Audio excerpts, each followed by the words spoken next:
So, ngayon po tayo ay dadako na sa pinaka, ito yung pinaka-part na kailangan anuhin mo yung, kumbaga kung meron kang taong mahal, 'di ba? Pag yung mahal mo nagsasalita na, humihinto yung mundo eh. 'Di ba? Naranasan niyo na po ba yung gano'n na pag may tao kang mahal, tapos ang tagal-tagal mong hinintay yung sasabihin niya, parang humihinto ang mundo. 'Di ba? Huminto yung mundo, nakita ko na ano, ganyan. So, eto po ay mas mahalaga pa, 'di ba, sa tao lang na mahal natin dito sa mundo, kundi ito ay mensahe ng Diyos na hindi lang para sa atin, para din po sa iba. So, angkinin natin to, himay-himayin natin, wag nating hayaan na merong matapon, masayang, kundi lahat talaga ito ay kunin natin para maging malakas tayo. And pag malakas tayo, sabi nga, mas marami tayong nagagawa. So, purihin ng Diyos. Ang salita ng Diyos natin ay ibabahagi sa atin na ating first pagbabahagi niya ng salita ng Diyos. Kaya alam ko si Lord ang gumabay sa kanya. Sister Nora Ahugar, tinatawagan ko po para magbigay sa atin ng kalakasan din po. Thank you, sis. First time. Oh, ayun.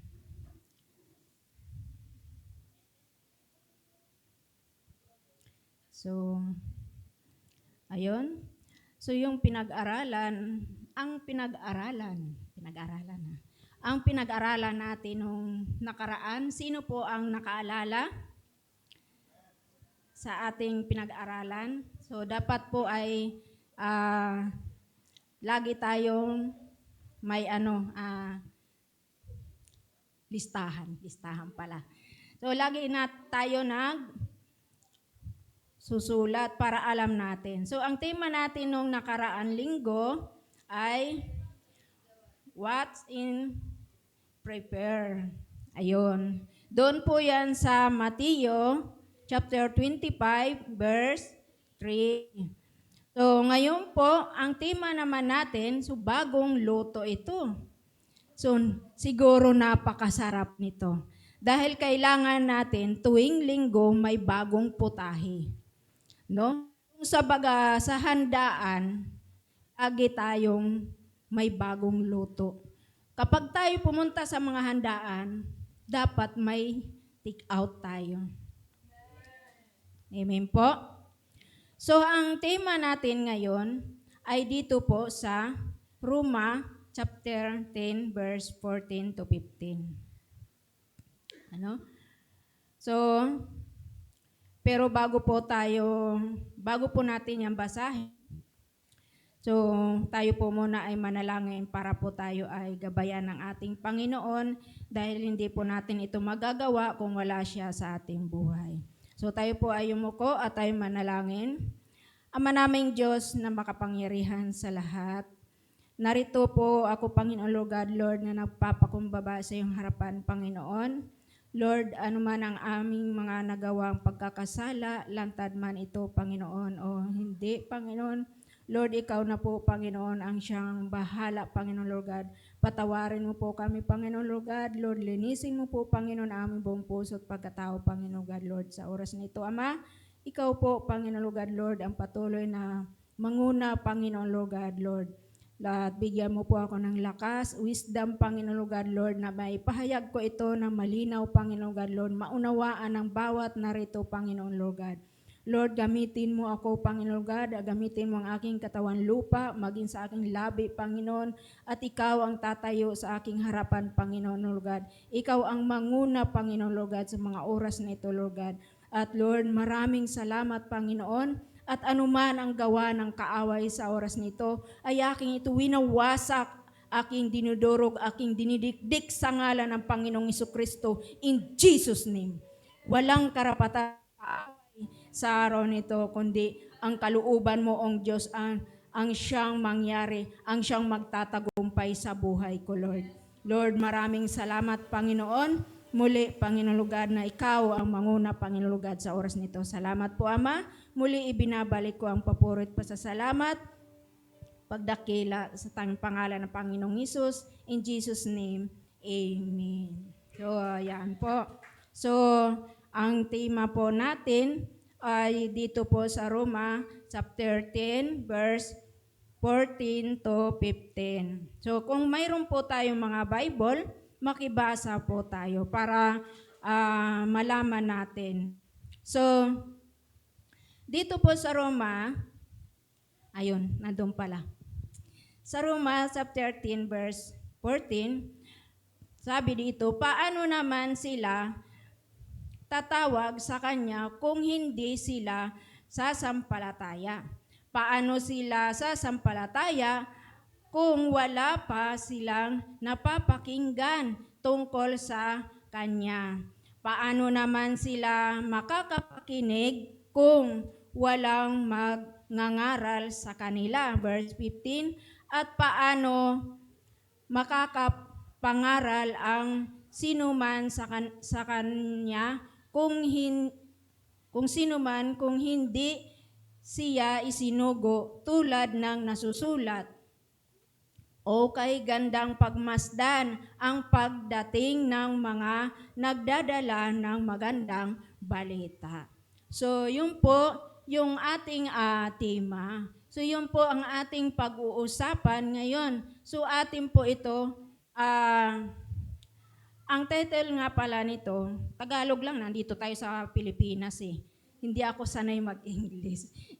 Tagalog lang, Ang title po nito, bakit kailangan ibahagi ang salita ng Diyos? So, bakit nga ba? So, tanong pa, kung bakit nga ba? Bakit kailangan ibahagi ang salita ng Diyos? So, ito po yung ating tema. So, mayroon pong tatlong bagay na paghihimay-himayin po natin ito.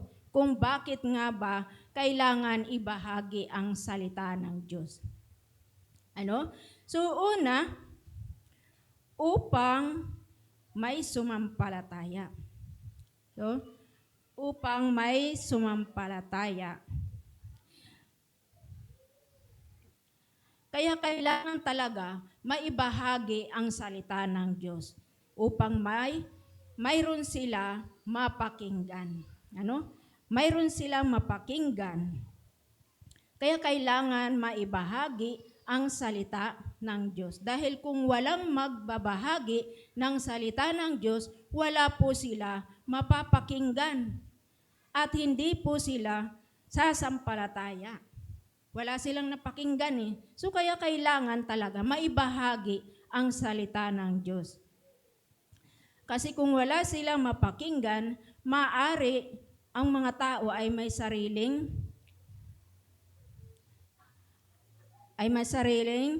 prinsipyo.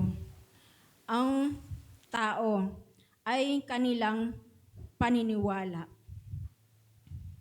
Kaya mayroon talaga magbabahagi. Ngunit kung mapapakinggan nila ang salita ng Diyos, sila po ay sasampalataya sa ating Panginoon dahil narinig na nila. Kaya nga po, kung mayroon tayong pagkakataon, mayroon tayong panahon, ibahagi na po natin. Kung mayroon tayong natutunan, ibahagi na po natin. Huwag po natin hayaan na yung mga natutunan natin, itinggal lang natin dito. Kasi pag i-stuck lang natin dito, yun po ay mananakaw ng ating kaaway. Kasi naka-stuck lang. So, hindi mo siya na-try na ibahagi sa iba. So, mananakaw ng ating kaaway yan. Kaya dapat talaga maibahagi yan. Kung sa pagkain, kung mayroon ka na take out, ipamigay mo kaagad, baka mapanis. Di po ba? So, para hindi siya mapanis, kailangan mo ibahagi sa iyong mga kapitbahay. So, ganun din sa salita ng ating Panginoon. Kapag mayroon tayong napakinggan, mayroon tayong natutunan, ibahagi na natin ito. huwag po tayong mahihiya. Kasi nagsisimula ang development ng pananampalataya sa pakikinig ng salita ng Diyos. Sinasabi doon sa Roma chapter 13, verse 17, kung mayroon po dyan Bible, basahin po natin. Sa Roma chapter 13, verse 17, nang sabi, ayun, kaya ang pananampalataya ay bunga ng pakikinig at ay bunga ng pakikinig at ang pakikinig naman ay bunga ng pangangaral tungkol kay Kristo.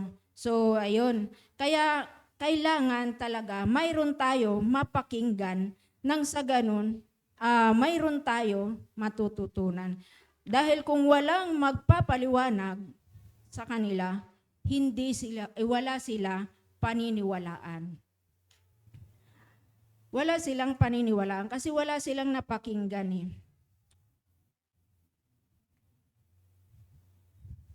Yan, walang paniniwalaan. Kung walang magpapaliwanag, kaya ang Old Testament man o New Testament ay makikita natin doon na mayroon nagpapaliwanag. So, no?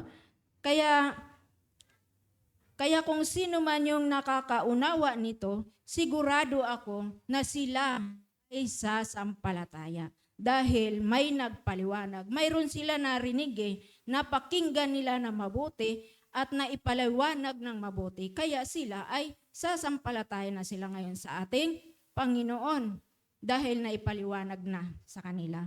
So, mabilis lang ako, no? Kaya, kailangan, kung mayroon tayong kailangan na natin i-push yun para hindi, sabi nga nung iba, hindi na kalawangin. Kasi once na kinalawang yan, hindi mo na mapapakinabangan. Kaya, yun po ang purpose kung bakit kailangan pa ibahagi ang salita ng Diyos. So, balik po tayo sa una. Ano po yung una? Okay, napakagaling na mga estudyante talaga. Matalino. Joke lang.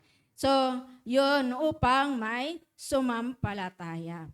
So, pangalawa, upang may makarinig ng katotohanan. Yan, upang may makarinig ng katotohanan. So, sabi nga sa chapter 14, paano naman sila tatawag sa Kanya kung hindi sila sumasampalataya? Paano sila sasampalataya kung wala pa silang napapakinggan tungkol sa Kanya? Paano naman sila makakapakinig kung walang mangangaral sa kanila? So, kailangan talaga may mangaral. So, ayun. So, kailangan mayroon magbahagi ng salita ng Diyos. So ngayon,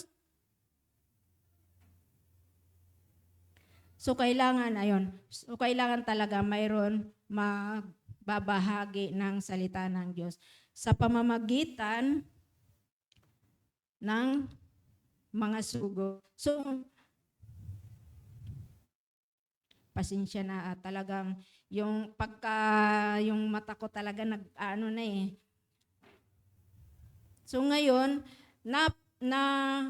napakahirap hanapin ngayon yung katotohanan. Dahil sa panahon ngayon, marami yung nagsasabi na sila ay nasa katotohanan. Maraming nagbabahagi ng salita ng Diyos na sinasabi na sila ay sugo ni Kristo.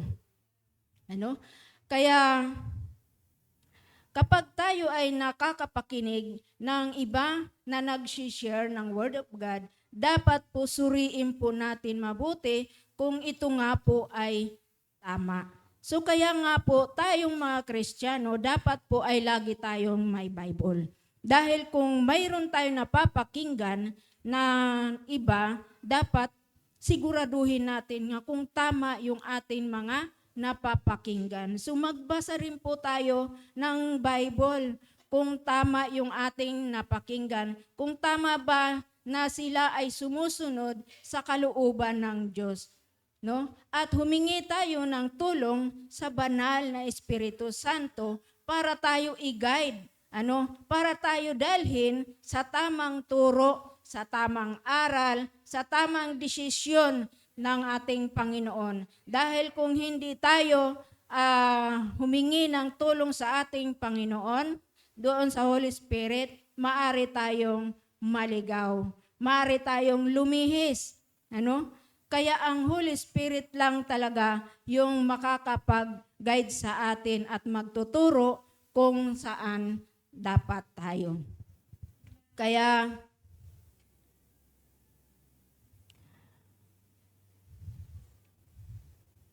ayun, lagi natin suriin kung tama yung pagsunod nila sa kalooban ng Diyos. Kung tama yung ibinabahagi, kung nasa katotohanan ba sila na yung ginagawa nila na ibinabahagi sa atin. So, dahil ang tunay na nagdadala ng salita ng Diyos ay ang mga tunay na anak ng Diyos na nasabi nga doon sa John 3, chapter 8, verse 9, kung mababasa po natin, sa John 3, 8, verse 8 to 9, John 3, verse 8.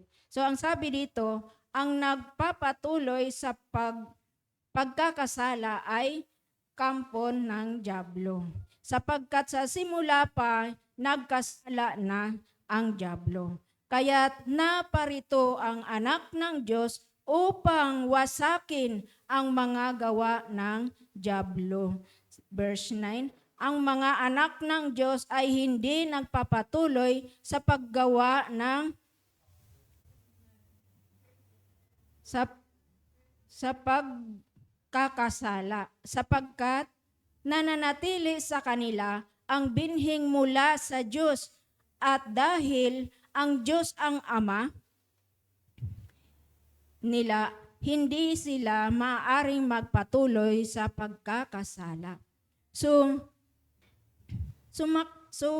malinaw na ang mga anak ng Diyos ay hindi na daw nagpapatuloy sa pagkakasala dahil nananatili sa kanila yung binhing, no? Yun yung binhi, yun na inaitanim sa atin, yung binhi na yun. So siyempre, at kapag nataniman ka na ng salita ng Diyos, hindi ka na madalas magkasala. So although nagkakasala pa rin tayo, wala naman taong perpekto, pero mayroong pangalan na perpekto. Pero yung perfect na gawa, wala talaga. No? Lahat tayo ay nagkakasala. Kaya, pero wag natin hayaan na magpatuloy tayo doon sa pagkakasala na yun. Dapat, pag tayo nagkasala, dapat humingi agad tayo ng tawad sa ating Panginoon. Dahil kung hayaan natin, baka mahiya na tayo sa ating Panginoon. Dahil paulit-ulit na lang. Kaya yun po ang purpose ng ating kung bakit kailangan ibahagi yung salita ng Panginoon para po tayo ay matuto. Dapat matuto rin tayo tumanggap ng mga payo ng mga leaders.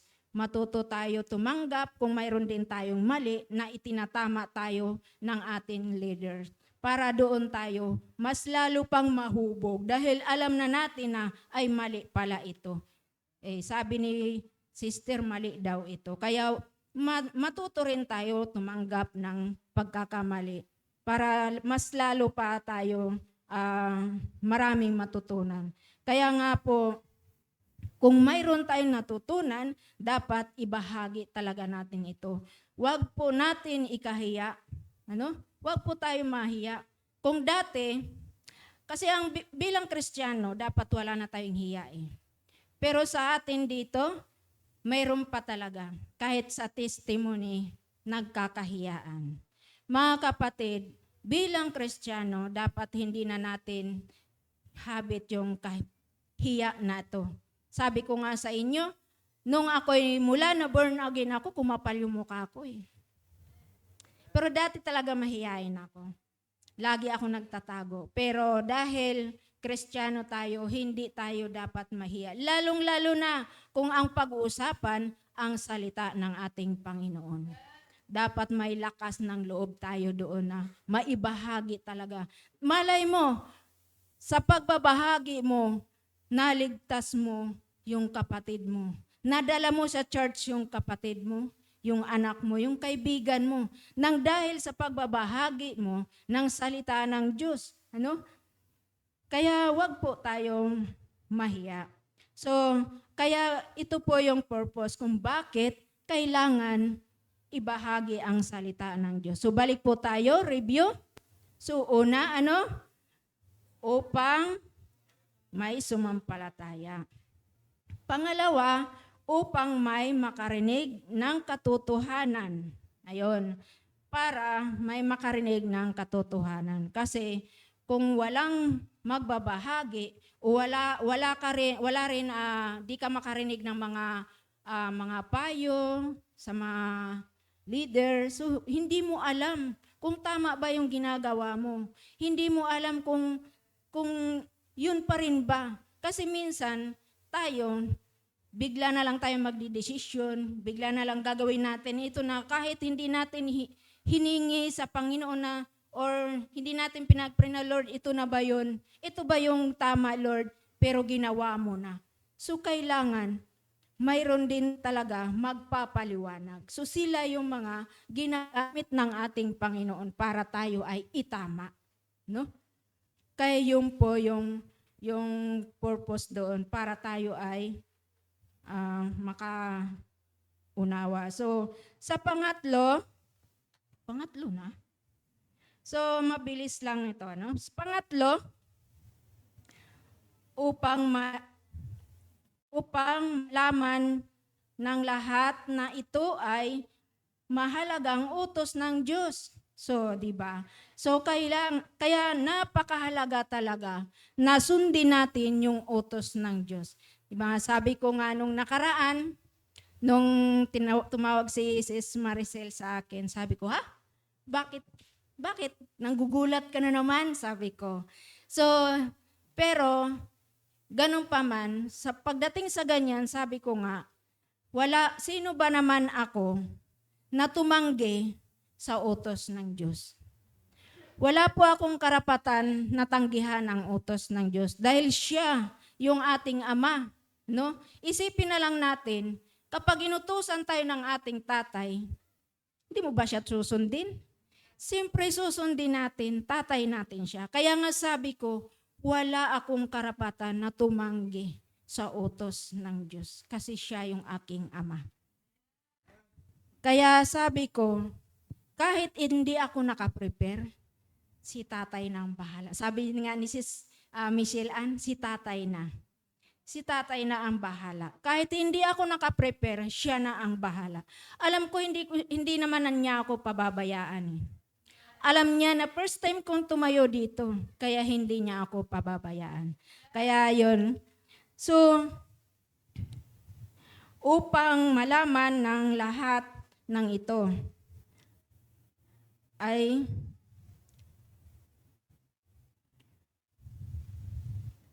na ito ay utos ng Diyos.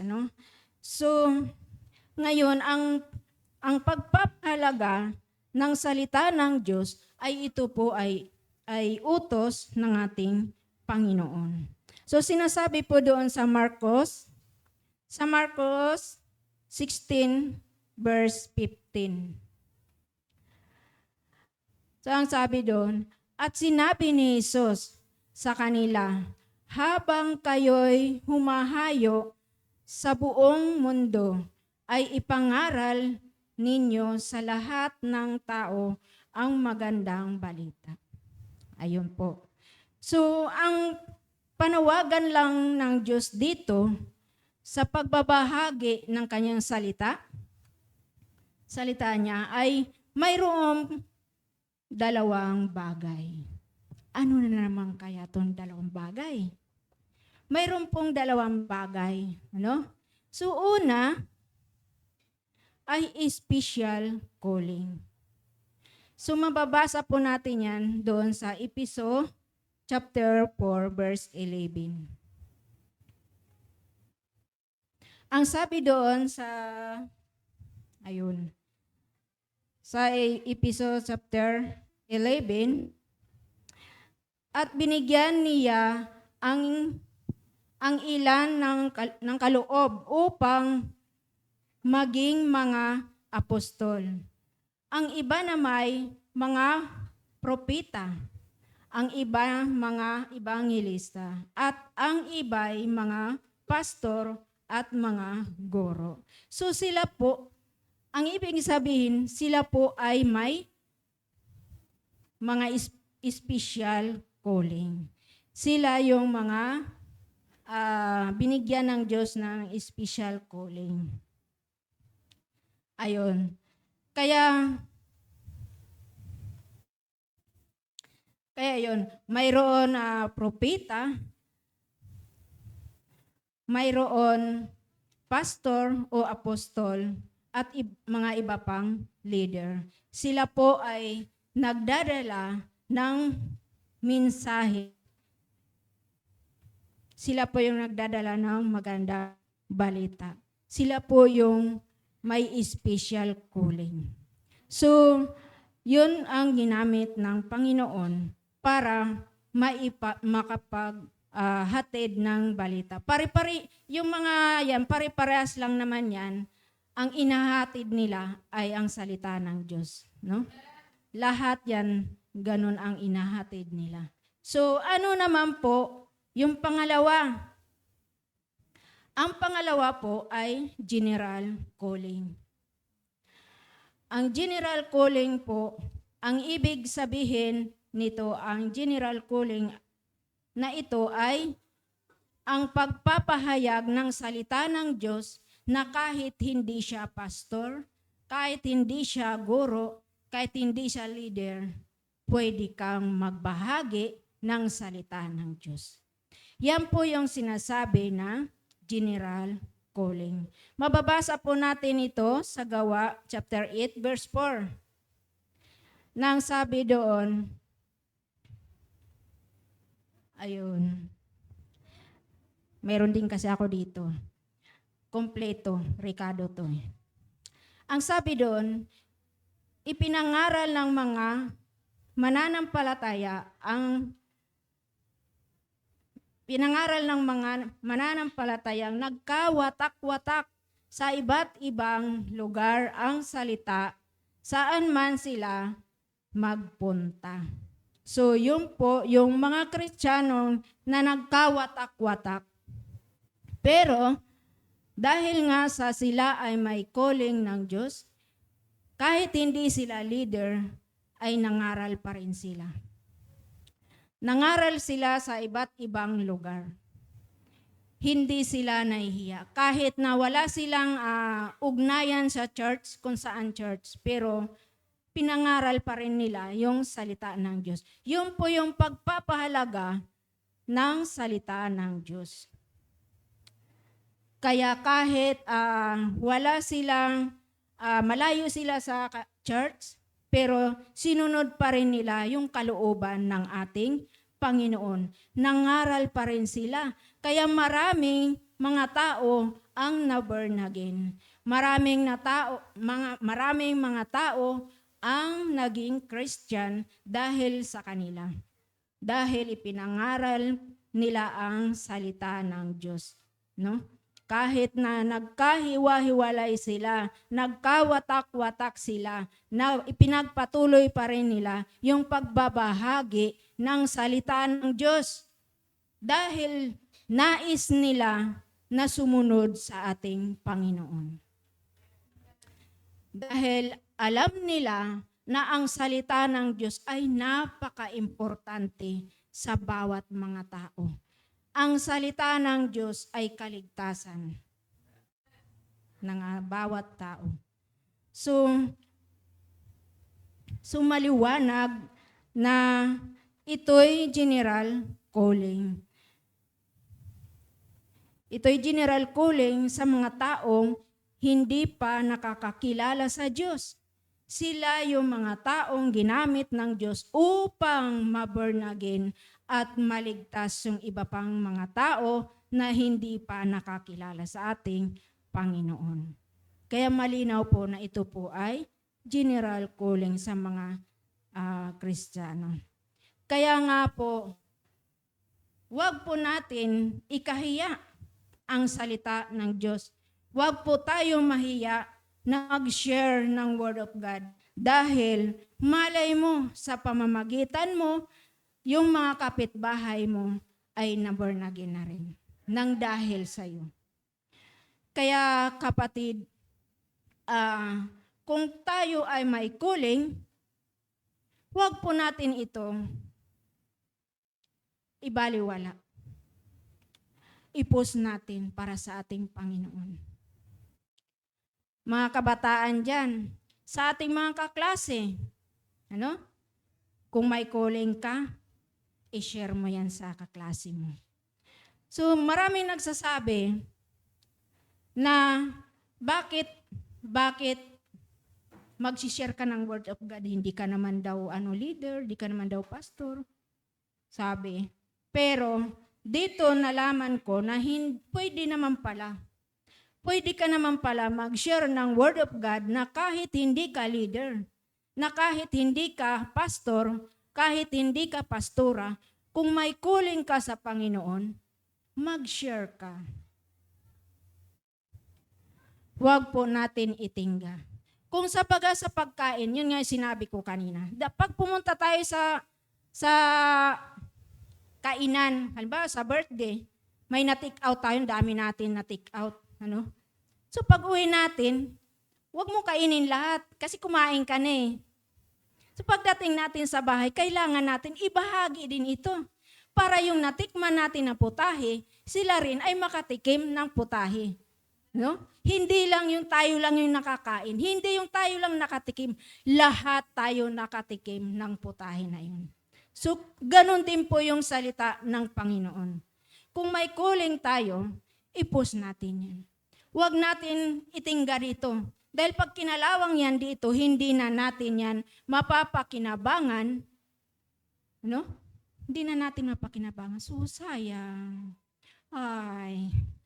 Sayang naman. Inuwi pa naman natin yan, tapos, nasayang lang. Kung sa pagkain, napanis lang, hindi mo pinamigay. Kawawa. Kaya kailangan talaga ibahagi natin. So, ibahagi natin ang salita ng Diyos. So lagi natin tatandaan na hindi lahat ng nagbabahagi ng salita ng Diyos ay sugo ng Diyos. Dahil ang mga tunay na mga sugo ng Diyos ay ang kanyang anak. At ang tunay na anak ng Diyos ay yun po yung pinapatnubayan ng Holy Spirit. So mababasa po natin yan sa Roma 8, chapter 14. Verse 14. Baliktad, no? So, yun, mababasa po natin yan. So, sabi dito, ang lahat ng pinapatnubayan ng Espiritu ng Diyos ay mga anak ng Diyos. So, ang tunay na sugo ng Diyos ay yun po yung pinapatnubayan ng Holy Spirit. Kaya nga po, wag po tayo magtitiwala kung mayroon man nagbabahagi ng iba, no? Lalo na kung hindi natin siya talaga kabisado, hindi first time natin na nakikita, no? Nag-share sa'yo ng Word of God. Kasi mayroon din mga tao na nagbabahagi din sila ng salita ng Diyos, pero kinakasangkapanan sila ng dyablo. Sila po yung mga Kristiyano na nagkasama doon sa nagkawatak-watak. Sila yung mga naligaw ng landas dahil sa maling paniniwala nila. Sila ay naligaw, kaya sila ang ginamit ng kaaway. Ginamit sila para tayo ay linlangin, lituhin, para tayo ay maniwala sa kanila. Kaya nga po dapat tayo ay mag-ingat sa ibang nagbabahagi ng salita ng Diyos. Mababasa po natin yan doon sa Mateo chapter 24, verse 4 to 5.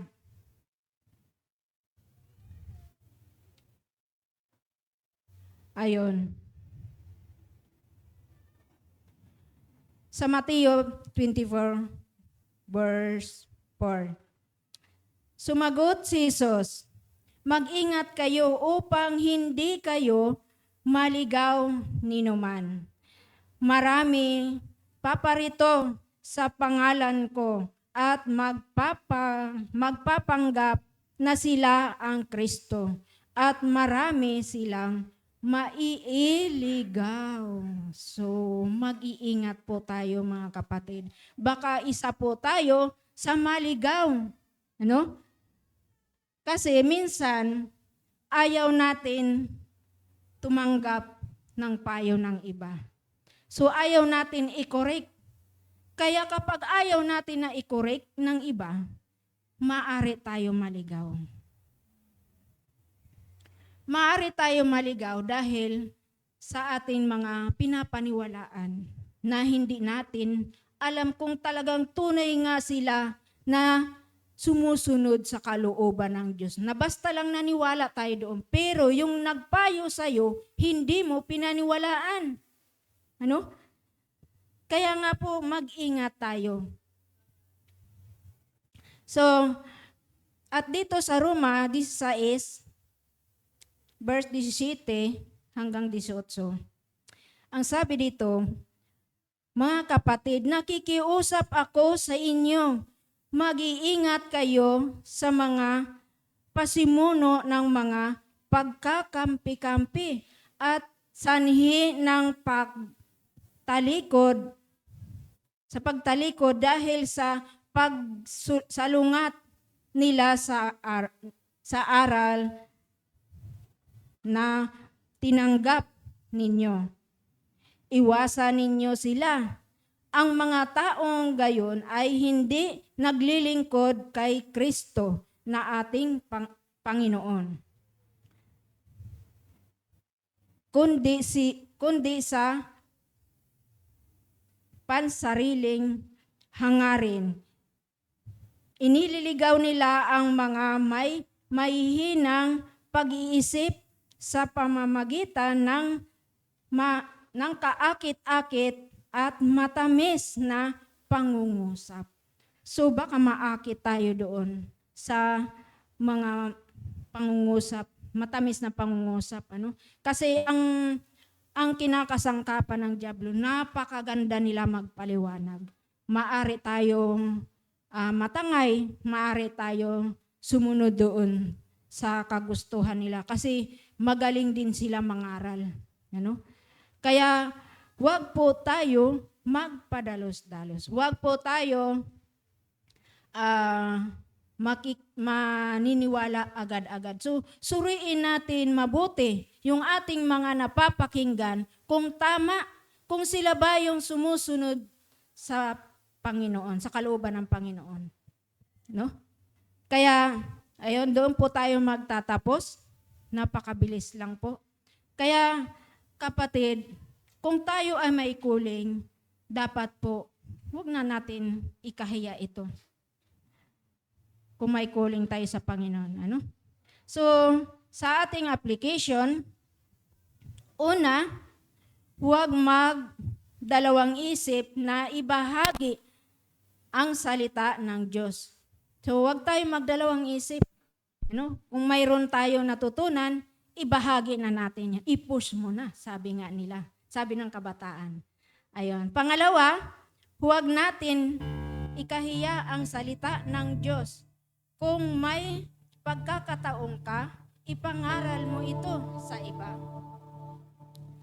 Pangatlo, ipamuhay ang salita ng Diyos at siguraduhin tunay kang anak ng Diyos at sinusunod mo ang kalooban ng Diyos. So, kaya kung sinusunod natin ang kalooban ng Diyos, no? Dapat i-post natin kung mayroon tayong kuling sa Panginoon. Huwag natin hayaan na manatili sa atin yung hiya. No? Bilang Kristiyano, dapat hindi na tayo nahihiya. Wala na dapat sa atin yan. Kristiyano na tayo. Tinanggal na ni Lord yung hiya natin. Pinalitan na yan ng agresibong espiritu. Pinalitan na yan ng masigasig na maibahagi natin yung salita ng Diyos. Dahil ang Holy Spirit, siya yung kumikilos sa atin. Siya yung nagbibigay sa atin ng tamang desisyon. Kaya kapatid, huwag po natin ikahaya ang salita ng ating Panginoon. No? So, tayo po ay tumayo para sa maikling pananalangin. Ano? Kaya sa atin nawa ay mayroon tayong natutunan sa araw na ito. Huwag po natin hayaan na matalo tayo sa ating kahinaan. Huwag po nating hayaan na matalo tayo sa ating katamaran. Huwag po natin hayaan na ma-stuck or doon lang manatili sa puso natin o sa isip yung ating natutunan. Kapatid, ito na yung tamang panahon. Ito na yung tamang oras. Ito na ang tamang araw na ibahagi mo yung mga natutunan mo. Ito na ang tamang oras na magseryoso tayo sa buhay. Magseryoso tayo kay Lord. Dahil siya lang yung ating Panginoon, yung ating Ama na may pagmamalasakit sa atin. Huwag natin siya, kapatid, ipahiya. Kung may kuling tayo sa Kanya, go. Huwag tayong manatili nakaupo. Ito na ang tamang panahon.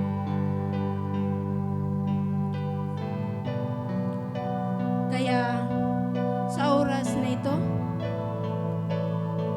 ang lahat ng may mga kuling, alam ko lahat tayo na narito ay isa tayo sa mga tinawag ng Diyos. Isa tayo sa may kuling. Kaya wag po natin hayaan na manatili tayo nakaupo, manatili tayo sa pagkakatayo, manatili tayo sa mga bagay na doon lang nakapokus yung ating isipan sa isang bagay na yun. Kapatid, binigyan ka ng Lord ng wisdom, kung binigyan ka ng Lord ng kuling, ito na yung tamang panahon. Sabihin mo kay Lord, Lord, nandito na ako. Lord, magsiseryoso na ako. Lord, gamitin mo ako. Ito na yung tamang panahon na ibigay ko ang aking sarili para sa iyo, O Diyos. Paglilingkuran kita ng tapat, susundin ko ang iyong utos. Wala kaming karapatan na tanggihan ang iyong utos sapagkat ikaw ang aming Ama. Ikaw ang nakakaalam. Ikaw ang nakakaalam kung ano ang aming ikakabuti.